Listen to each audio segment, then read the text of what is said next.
WB রাজ tutorial চ্যানেলে তোমাদের সবাইকে স্বাগত। আজকের এই ভিডিওতে আমি আলোচনা করছি অষ্টম শ্রেণীর ইংলিশ বিষয়ের উপর মডেল অ্যাক্টিভিটি টাস্কের পার্ট 8 এর প্রশ্নপত্রটি নিয়ে।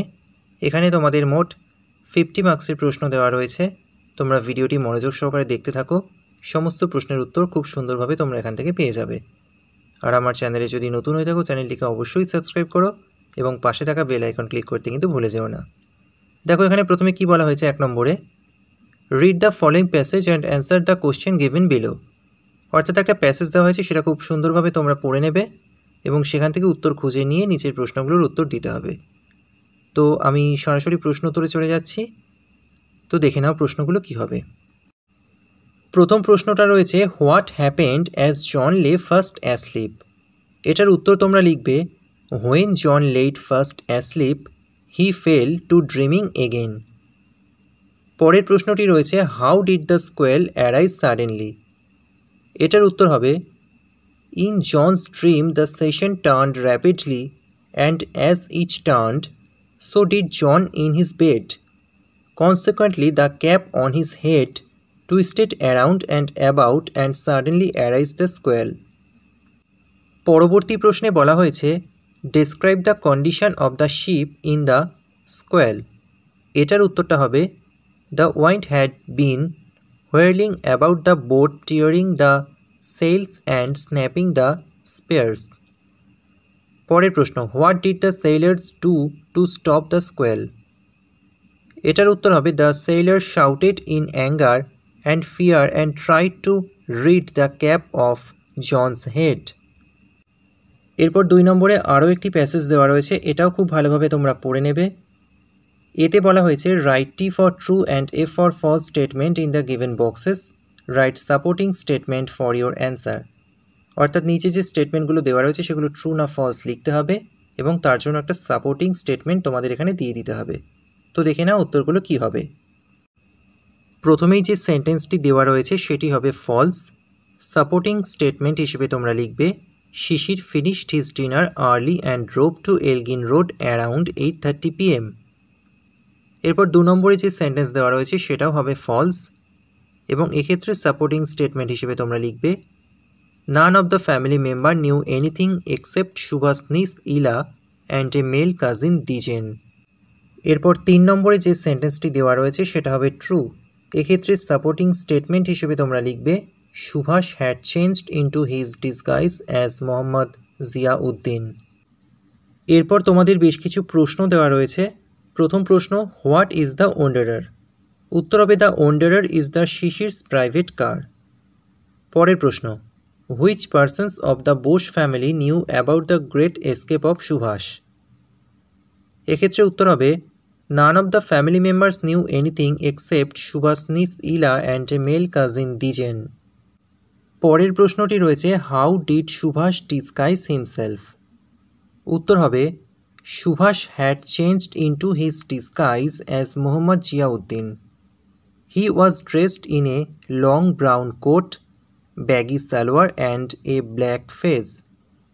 Also he wore a gold wire-rimmed spectacles. 3 নম্বরে বলা হয়েছে, do as directed. প্রথমে রয়েছে, every morning he has to go for a walk. ব্র্যাকেটে বলা হয়েছে, underline the infinitive used in the sentence. অর্থাৎ সেন্টেন্সের মধ্যে যেটা ইনফিনিটিভ তার নিচে তোমাদের আন্ডারলাইন করতে হবে। অ্যান্সার হবে টু গো। টু গো এর তলায় তোমরা আন্ডারলাইন করবে। 2 নম্বরে বলা হয়েছে, nowadays supply of food grains is abundant. ব্র্যাকেটে বলা হয়েছে, replace the underline word with its antonyms. অর্থাৎ যে ওয়ার্ডটির নিচে আন্ডারলাইন করা রয়েছে তার অ্যান্টোনিমস অর্থাৎ বিপরীত শব্দ বসিয়ে সেন্টেন্সটিকে আবার তোমাদের লিখতে হবে। তো অ্যাবান্ডেন্টের বিপরীত শব্দ বা অ্যান্টোনিমস হচ্ছে স্কেয়ার্স। তাহলে তোমরা সেন্টেন্সটা লিখবে, nowadays supply of food grains is scarce. 3 নম্বরে বলেছে, this is the place where Rabindranath was born. ব্র্যাকেটে বলা হয়েছে, underline the main clause and circle the subordinate clause. অর্থাৎ মেইন ক্লজের নিচে আন্ডারলাইন করতে হবে এবং সাবঅর্ডিনেট ক্লজ যেটা সেটাকে একটা সার্কেলের মধ্যে রাখতে হবে। তো এখানে মেইন ক্লজ হচ্ছে দিস ইজ দ্য প্লেস। এই অংশটা নিচে তোমরা আন্ডারলাইন করে দেবে আর সাবঅর্ডিনেট ক্লজ হচ্ছে হোয়ার রবীন্দ্রনাথ ওয়াজ বর্ন। তো এই অংশটাকে তোমরা সার্কেল করে দেবে। 4 নম্বরে বলা হয়েছে the news that shocked me proved false. এখানে বলেছে identify the type of clause used in the sentence. অর্থাৎ এই সেন্টেন্সটিতে যে ক্লজ রয়েছে সেটাকে তোমাদের আইডেন্টিফাই করতে হবে। তো এখানে রয়েছে noun clause.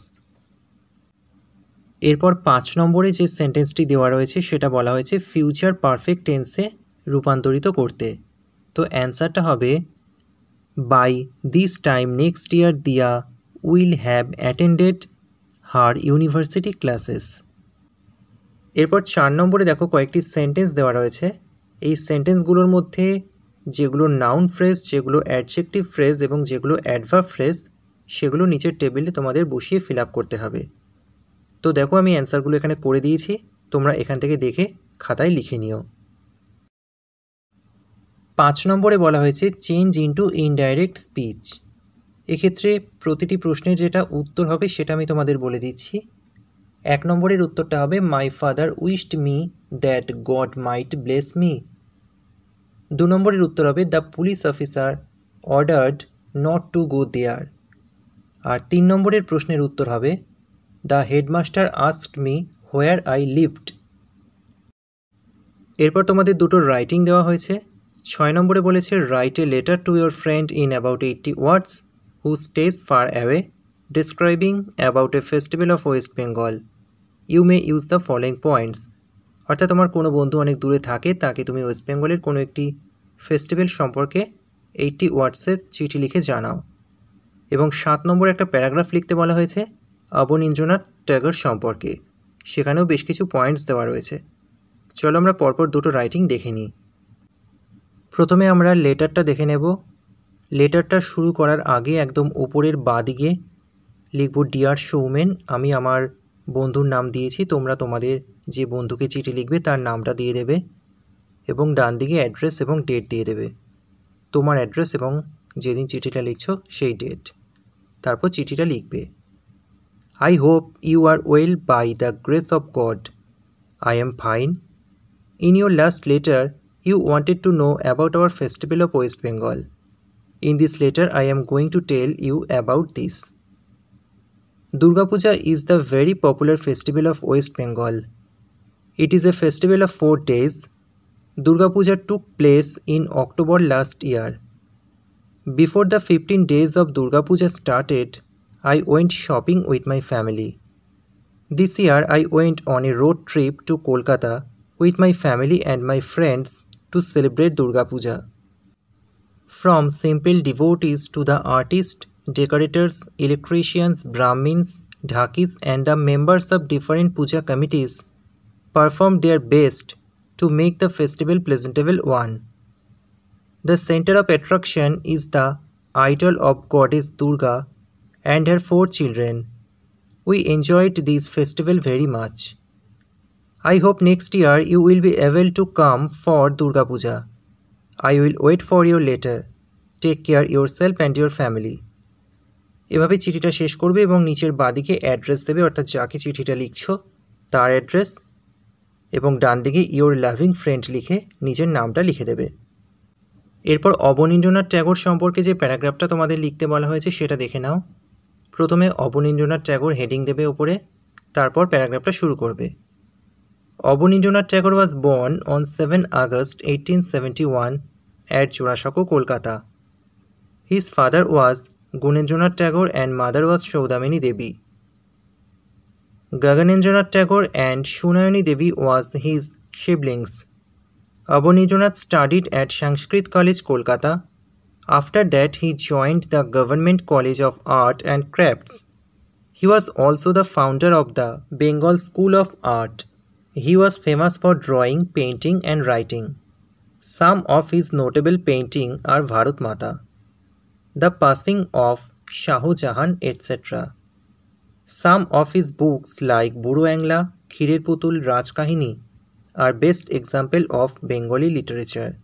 He passed away on 5 December 1951. তাহলে ইংলিশের সমস্ত প্রশ্নের উত্তরগুলো তোমরা এই ভিডিওতে পেয়ে গেলে। যদি ভিডিওটা ভালো লাগে অবশ্যই একটা লাইক করো। অন্যান্য বিষয় এবং পড়াশোনা সংক্রান্ত বিভিন্ন আপডেট সংক্রান্ত ভিডিও পেতে এই চ্যানেলে অবশ্যই চোখ রাখো এবং চ্যানেলটিকে সাবস্ক্রাইব করো।